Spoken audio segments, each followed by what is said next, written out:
नाशिकच्या शांतीनगर येथील अतिक्रमण कारवाईच्या विरोधात सातपूर औद्योगिक वसाहतीच्या मुख्य कार्यालयासमोर सुरू असलेल्या बिऱ्हाड आंदोलनाबाबत नव्या घडामोडी समोर आल्या। राज्याचे उद्योगमंत्री उदय सामंत यांनी आंदोलनकर्त्यांच्या प्रमुख 3 मागण्या मान्य केल्यानंतर आंदोलन स्थगित करण्यात आल्याची माहिती समोर आली होती। मात्र काही मूळ रहिवाशांनी हा निर्णय मान्य नसल्याचं स्पष्ट करत आंदोलन अद्याप सुरूच असल्याचा दावा केला। यावेळी सामाजिक कार्यकर्त्या लक्ष्मी ताटे यांनी प्रसारमाध्यमांशी संवाद साधताना आंदोलन मागे घेण्याचा किंवा स्थगित करण्याचा निर्णय सर्व रहिवाशांना विश्वासात घेऊन झालेला नाही। अनेक मूळ रहिवाशांच्या समस्या आणि मागण्या अद्याप प्रलंबित असून त्यांचं पूर्ण समाधान झालेलं नाही, त्यामुळे आंदोलन संपल्याचं चित्र निर्माण करणं चुकीचं असल्याचं त्यांनी म्हटलं। जय शिवराय, जय भीम, जय संविधान। सर्व महापुरुषांना इथं अभिवादन करून आज बिऱ्हाड मोर्चा आम्ही जो 8 तारखेला जो स्थगित झाला होता मोर्चा, मंत्री महोदय उदय सामंत साहेब आले होते। त्या मोर्चाचं सर्वांचं समाधान झालेलं आहे, लोकांना घरं दिले, पण तसं काही झालेलं नाहीये।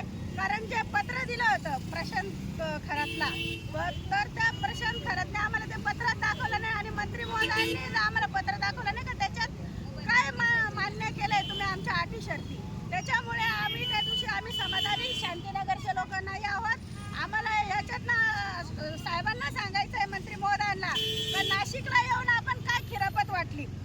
आमच्या शांतीनगरच्या रहिवासी जसे का तसेच आहेत, त्यांना कुठल्याही घरं मिळाले नाही, त्यांना कुठलं काही मिळालेलं नाहीये। आणि जे काही तुम्ही आश्वासन दिलं तर तुम्ही शांतीनगरच्या रहिवाशांना दिलं का? मुळात जे खरे लाभार्थी आहे, जे वंचित राहिलेले आहे शांतीनगरचे, त्यांना काही दिलं नाहीये। तुम्ही कोणाला तरी एखाद्याला चॉकलेट दिलं, कोणाचं तरी सात्वन केलं, एखाद्या लहान बाळाला आपण चॉकलेट देतो तसं, पण आम्ही त्याचं नेतृत्व करत होतो।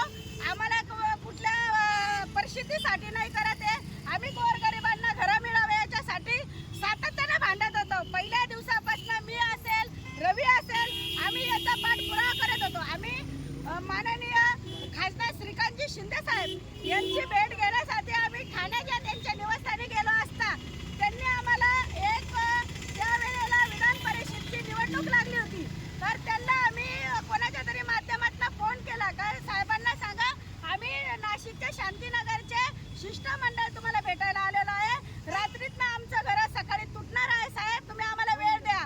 पण माननीय श्रीकांत शिंदे साहेबांनी एका आमदाराला वेळ दिली आणि एका नगरसेवकाला वेळ दिली, पण आमच्यासारख्या महिलांना वेळ दिली नाही। आम्ही तेव्हा तिथं बसलो, पोलीस प्रशासन म्हणे ताई तुम्ही इथं बसू शकत नाही। 2026 ला बेकायदेशीर सकाळी 6 वाजेला जे अतिक्रम तोडलं, एकदम संविधानशील नव्हतं। ऐन पावसाळ्याच्या वेळेस कुठलंही अतिक्रम तोडता येत नाही, तरी मी 3 तारखेला मंत्री महोदयांना भेटलो। त्यांना म्हटलं सर हे काय संविधानशील ऑपरेशन केलं होतं का तुम्ही? तर ते म्हणे सध्या तर तुम्ही आता जे झोपड्या तोडल्या आहेत त्यांना आम्ही 1 एकर जागेवर 4 महिन्यासाठी आम्ही राहण्यासाठी जागा देतो। त्यानंतर मग आम्ही काही नेतृत्वाखालील बिडार आंदोलन, मी स्वतः आमरण उपोषण सुद्धा केलं, पण त्या पद्धतीने ज्या पद्धतीने आंदोलनाचा रिझन द्यायचा होता मंत्री महोदयांचा असं विधानसभेमध्ये मी मीटिंगला होतो साहेबांसोबत, त्यांनी असा रिझन दिला होता की म्हाडाच्या योजनेमध्ये आम्ही करू व हाऊसिंग सोसायटीमध्ये म्हणा का आम्ही असं कशा पद्धतीने तुमचं पुनर्वसन करू, पण पुनर्वसन त्याच जागेवर करावं आमची ही मागणी होती।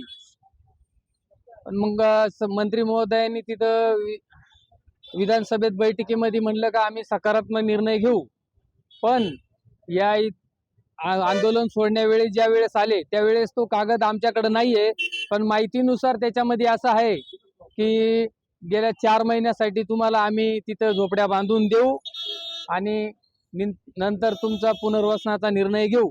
पण पुनर्वसन कुठं करणार? जी जागी आमची गायरान जमीन होती त्या आमच्या हक्काच्या जागेवर आमचं पुनर्वसन करावं ही आमची मागणी आहे। तसेच शांतीनगरमधील मूळ रहिवाशांच्या पुनर्वसनासह इतर महत्त्वाच्या मागण्यांबाबत ठोस आणि लेखी निर्णय होणं आवश्यक आहे।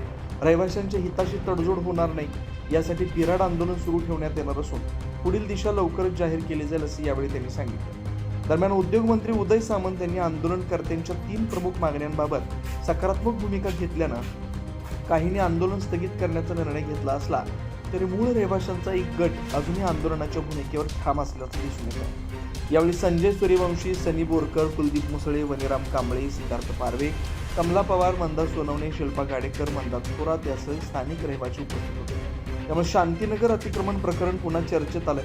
पुढील काळात या आंदोलनाची दिशा काय राहणार याकडे सर्वांचं लक्ष आहे। 9 न्यूज महाराष्ट्रासाठी योगेश महाजन, नाशिक।